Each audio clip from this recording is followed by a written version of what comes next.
Hello दोस्तों, मैं हूं प्रोफेसर आर अग्रवाल और मेरे चैनल पेन पेपर एजुकेशन में आप सभी का स्वागत है। तो दोस्तों, आज मैं आपको संतुलित आहार के मुख्य घटकों एवं उनके कार्यों के बारे में बताऊंगी। मैंने इससे पहले पिछले वीडियो में दे दिया है कि संतुलित आहार है क्या। तो आइए जानते हैं आज कि इसके मुख्य घटक क्या हैं। संतुलित आहार में सभी पोषक तत्वों की आवश्यकता होती है, जिससे सही मात्रा या सही अनुपात में हमारे शरीर को संपूर्ण पोषक मिल सके। अगर हम संतुलित आहार लेंगे तो ही हमारा शरीर स्वस्थ रहेगा। साधारणतः एक मनुष्य प्रतिदिन कौन कौन सी वस्तुएं कितनी मात्रा में खाता है, जिससे उसके सारे शरीर की आवश्यकताएं पूरी होती हों। मनुष्य रोगों से बचा रहे और उसे उत्तम स्वास्थ्य एवं उत्तम शरीर या कदकाठी की प्राप्ति हो, इसके लिए तो ज़रूरी है कि वो संतुलित आहार ले। और संतुलित आहार कहाँ से पाई जाए, ये भी एक मुख्य प्रश्न है। ऐसी कौन सी चीज़ खाई जाए जिसके कारण शरीर की सारी आवश्यकताओं की पूर्ति हो। इसी संदर्भ में हम यह जानने की कोशिश करते हैं कि वे कौन कौन से घटक हैं जिनसे हमारा शरीर स्वस्थ रह सके। तो आइए देखते हैं कि संतुलित आहार के मुख्य घटक क्या हैं एवं उनके कार्य क्या हैं। तो पहला घटक है जल। जैसा कि हम जानते हैं कि जल के बिना जीवन संभव नहीं है। जल जीवन के लिए अति आवश्यक है और प्रत्येक शरीर में जल की मात्रा 50% से 85% तक होती है। मनुष्य के शरीर का 70% भार यानी वेट जल के कारण ही होता है। तो आइए देखते हैं कि हमारे शरीर में जल का कार्य क्या है। जल एक आदर्श विलायक है। कोशिकाओं में अनेक पदार्थ जल में ही घुले रहते हैं। दूसरा कार्य है, बहुत से पदार्थ जीव के शरीर में और कोशिकाओं में अंदर व बाहर की ओर जल में ही घुलित अवस्था में रहते हैं। तीसरा कार्य है, यह कोशिकाओं में उपापचयी क्रियाओं की गति को तेज करता है। दूसरा घटक है खनिज लवण यानी मिनरल्स। यह हमारे शरीर में कार्बनिक एवं अकार्बनिक अणुओं एवं आयनों के रूप में होता है, जो शरीर में निम्न प्रकार से कार्य करता है। जैसे इसमें पहला है गंधक। गंधक युक्त एमिनो एसिड प्रोटीन निर्माण में सहायक है। दूसरा है कैल्शियम। कैल्शियम हमारे शरीर के फास्फोरस के साथ मिलकर हड्डियों एवं दांतों के निर्माण में सहायता करता है। अब फास्फोरस क्या है? कोशिका कला के संरचना के लिए फास्फोलिपिड का निर्माण करता है। चौथा है सोडियम तथा पोटेशियम।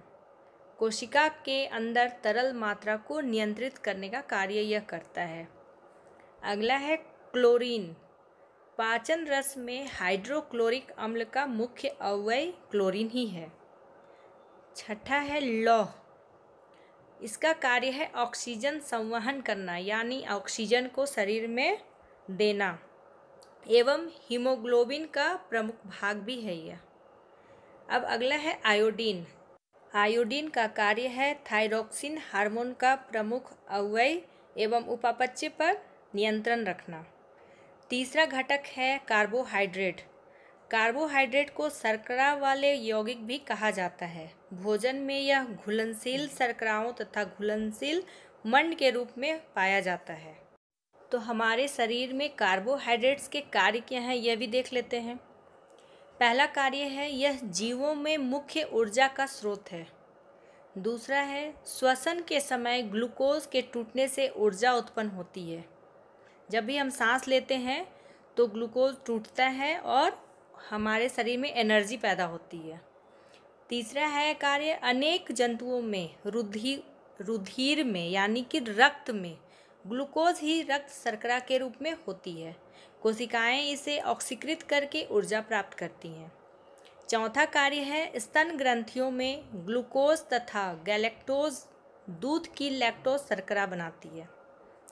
पांचवा कार्य है, मांड व ग्लाइकोजन के रूप में कार्बोहाइड्रेट का शरीर में संग्रह किया जाता है। इसे संचित ईंधन कहते हैं, यानी यह एक ईंधन के रूप में, एनर्जी के रूप में हमारे शरीर में कार्य करता है।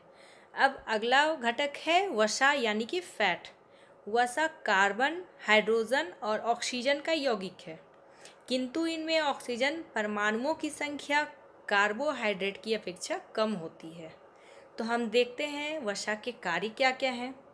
तो चलिए, पहला कार्य है शरीर को ऊर्जा प्रदान करते हैं और भोजन के महत्वपूर्ण घटक भी हैं।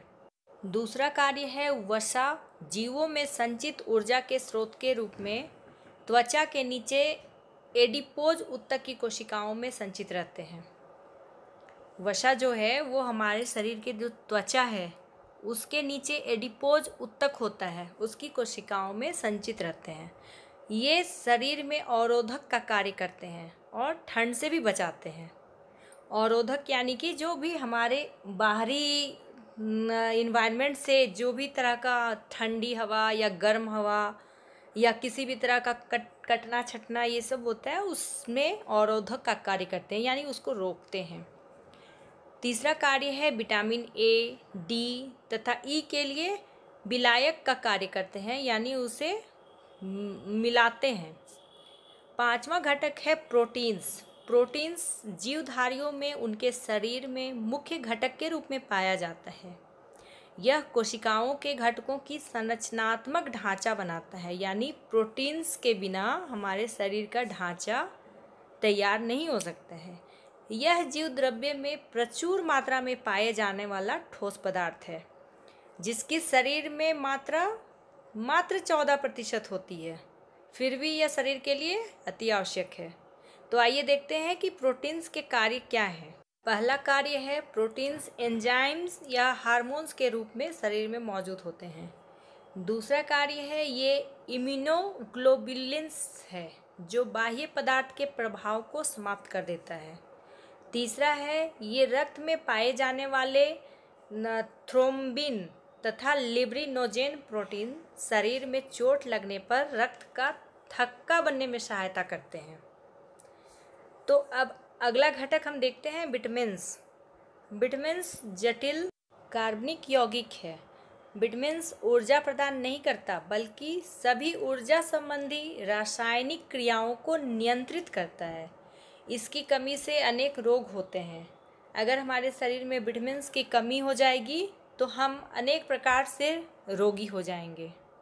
इसलिए शरीर में विटामिन्स की बहुत ही आवश्यकता है। अब अंत में हम निष्कर्ष देना नहीं भूलेंगे। तो निष्कर्ष के रूप में हम कह सकते हैं कि हमारे शरीर को स्वस्थ रखने के लिए एक संतुलित आहार की आवश्यकता होती है और इनकी पूर्ति इसके मुख्य घटकों से ही होती है। ये घटक अपने अपने कार्यों में पूर्णतः दक्ष होते हैं और हमारे शरीर के अंदर मौजूद रहकर इसे स्वस्थ बनाते हैं। तो इसलिए दोस्तों, संतुलित आहार लीजिए और संतुलित आहार में जितने भी मुख्य घटक होते हैं उन सभी को पूरा कीजिए, तभी हमारा शरीर स्वस्थ और निरोग रह सकता है। तो दोस्तों, अंत तक वीडियो देखने के लिए धन्यवाद। अगर अभी तक आपने मेरे चैनल को सब्सक्राइब नहीं किया है तो प्लीज़ इसे कर लीजिए और अगर वीडियो पसंद आए तो इसे लाइक एंड शेयर ज़रूर कीजिए।